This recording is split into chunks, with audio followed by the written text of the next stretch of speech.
آپ اپنی زندگی سے بھلے ہی خوش نہ ہو، کچھ لوگ ایسے بھی ہیں جو آپ جیسی زندگی جینے کے لیے ترستے ہیں۔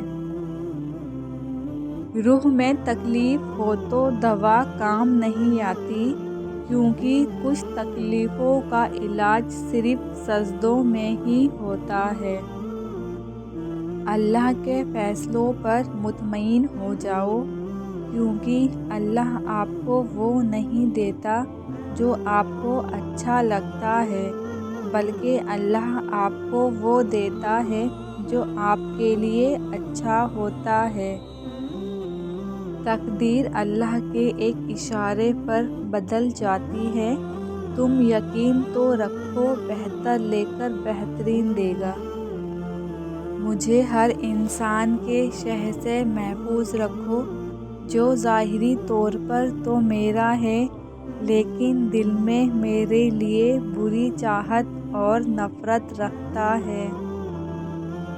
نیت صاف ہو جائے تو نصیب بھی بدلنے لگتا ہے۔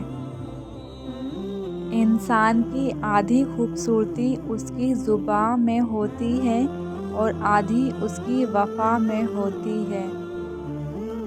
برائی برے لوگوں سے نہیں، اچھے لوگوں کے چپ رہنے سے پھیلتی ہے۔ ہر وقت اپنا تن اور من صاف رکھو، کیا خبر کب اپنے رب سے ملاقات ہو جائے۔ اچھے اخلاق میں میٹھا بولنا ہی نہیں بلکہ کڑوی بات کو برداشت کرنا بھی شامل ہے۔ روٹی پیٹ کی اور علم عقل کی بھوک کو مٹاتا ہے۔